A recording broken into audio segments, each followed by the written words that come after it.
वो बेचारे आज भी अपना चूरन बेचते हैं लेकिन आटे में नमक के बराबर। तो एक मैं सोशल मीडिया पे पोस्ट देख रहा था, वो कह रहा था कि जी इस पे फोटो नहीं लगाएंगे, इधर लगाओ यार इमरान खान का फोटो।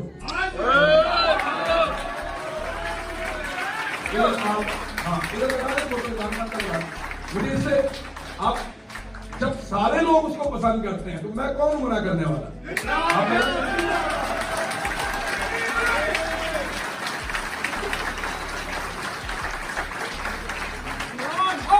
और एक फोटो मेरे भाई का भी रखो अरशद शरीफ का, जब मैं बोलूंगा उनके बारे में तो आप लगाइए। तो मैं अर्ज कर रहा था कि बाकी पार्टियां बची नहीं, फर्क इतना पड़ गया कि उन्हें लगा कि अब इतना बड़ा फर्क है हम कवर ही नहीं कर सकते, बंदे ही अंदर डाला। जब इन लोगों ने एफए पास लोगों ने पकड़ के कितना बड़ा आदमी बंद कर दिया, इन्हें पता ही नहीं कि तारीख इनके साथ क्या करेगी, इनको आइडिया ही नहीं है कि इन्होंने किसको पकड़ के बंद किया। इनके कद में जमीन और आसमान का फर्क है। ये उसके सामने बोने हैं, ना ये उस जैसी बात कर सकते हैं, ना उस जैसी तकलीफ बर्दाश्त कर सकते हैं, ना इनमें किसी को उतना हौसला।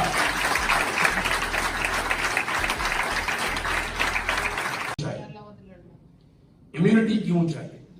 क्या हजरत उमर फारूक रज़ियल्लाहु अन्हु ने इम्यूनिटी मांगी थी? उन्होंने कहा तो ये चादर दूसरी का जवाब मांगते हो तो मैं दे देता हूं।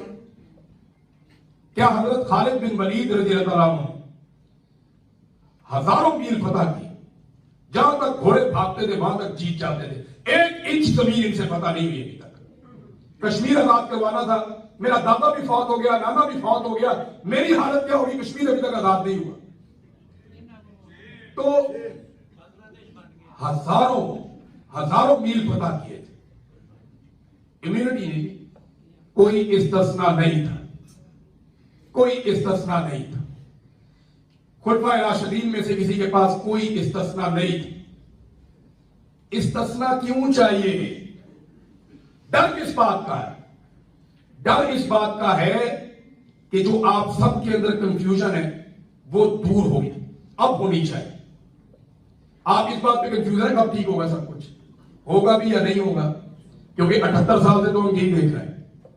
ये डर आपको बता रहा है कि ये ठीक होगा और होने वाला है। आदमी गर्म कपड़े खरीदता है जब सर्दी आने वाली हो। जब आपको पता है कि सर्दी नहीं आनी तो आप गर्म कपड़े नहीं लेंगे। तो सर्दी आने वाली, मौसम बदलने वाला, हालात बदलने वाले, आपको नजर आए पाकिस्तानी अपना हक लेंगे, ये अपना हक छीन लेंगे। पाकिस्तानियों को ये बार बार ये चूरन बेचते हैं कि ये कौम नहीं है। ये आपने भी सुना होगा, ये कौम नहीं हजूम है जी। उन्होंने ये तो तुम किधर से आए हो?